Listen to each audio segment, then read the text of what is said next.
in an institution that seems to be a microcosm of what's supposed to be a democracy, right? And in democracy, there's supposed to be transparency and accountability, and free, and we're supposed to have our ability to voice our concerns and to take those concerns to our representatives, and they're supposed to vote and make decisions in our interests. And obviously, time, place, and manner is not in our interest, right?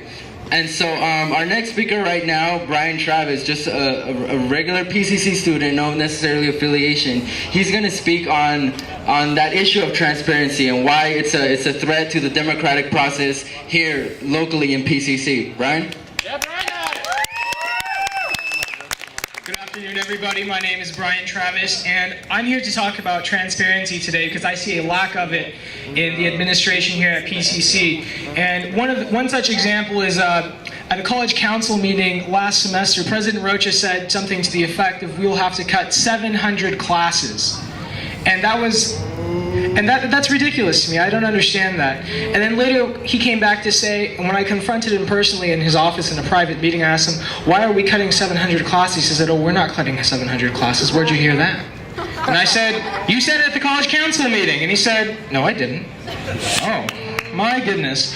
Well, that's not the only thing. Like Myra spoke, the time, place, and manner would prevent me from standing here today talking to you about our right to voice our grievances. And I think that's one of the most important things in democracy, and we are owed at least that.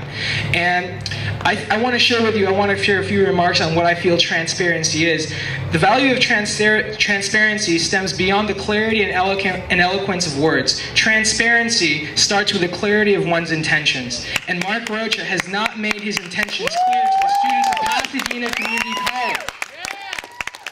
Many of you, like me, may be relying on our education here today to move on to better jobs and live, quote-unquote, the better life. And I would hope that would be true. And to illustrate the need for transparency, I want to share with you a little anecdote, just a little story. And I'll begin by saying this. How many among us here know how to differentiate one tree from another? Can anyone tell me? Would it be by the leaves that it has? Would it be by the branches that it has? Would it be by the texture of its bark? Well, I want to share with you, to me, I differentiate one tree from another by recognizing the fruit that it produces. An orange tree is an orange tree because it produces oranges. An acorn tree is an acorn tree because it produces acorns. And an apple tree is an apple tree because it produces apples, and so on and so on. And just like trees are differentiated by the fruits that they produce, so are we. We ought to be known by the fruits that we bear. And so, not only as individuals should we be known by the fruits that we produce, but as governing bodies, we should be known by the fruits that we produce. And in this moment of harvest, we students are looking to reap the hard work that we've sown. We've gone through high school, elementary, we've stayed up, we've written hardcore essays, 8, 15, 25 pages, and then we're here to receive and continue that, and that should be something that should be supported, but then we're met with increase in tuition, reductions in sections, and not only that, we're being asked to burden the cost of hiring 5 new VPs who are going to total, as Brad and Allie said, $500,000? Excuse me. I want to tell you this. Let me be clear with you, Mark Rocha, President Mark Rocha, wherever you may be hiding today. I don't see you today in the crowd. I am not accusing you of being duplicit. No. Not at all. I'm going to confront you at every step of the way, and I will hold you accountable everywhere we go, every meeting we see. And I want to let you know that students will do so likewise, because you have made your intentions clear. You have made it clear that you support, 1, the increase in tuition by not saying anything necessarily against it or doing anything to stop it. 2, you support the decrease in sections offered. And 3, you're going along with hiring 5 new VPs we can't afford, quite frankly. And that's a shameful act. I am so sorry. That is unimaginable to me.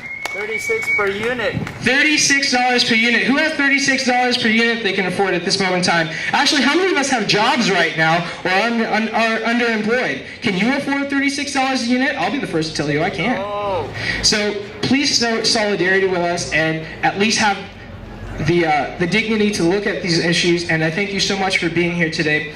Lastly, I want to say that Mr. President Mark Rocha isn't the only one who's made his intentions clear. Mr. Van Pelt, I say the same to you, sir, wherever you may be today. Your intentions have been clearly noted. Your duplicity in answering the questions that we students, my peers, and colleagues have brought to you in regards to the PCC budget, you have answered with complete duplicity, and that is a shameful act. Shame on you. Lastly, I want to share with you and close by saying, you might venture to guess what might be done with a tree that produces no fruit or is barren. And I want to tell you this. Every tree that does not produce good fruit remains barren, is to be cut down and thrown into the fire. And President Rocha, I hope that you're well aware that the person before you who took that office was dealt with in exactly that manner. For I tell you the truth, a tree that no longer produces fruit can no longer feed those who hunger for an education. A tree whose leaves is withered can no longer provide shade from the scorching sun. Therefore, let that tree be cut down and thrown into the fire so that it may keep us warm from the chill of not having an education when it arrives. And let it be known that such a day is coming soon. And so I thank you guys for your time. Thank you for your enthusiasm. And I hope that you guys will continue. Please check out Students for PCC. It's a Facebook group. It's an excellent resource to find information on what's going on and stay informed. Thank you.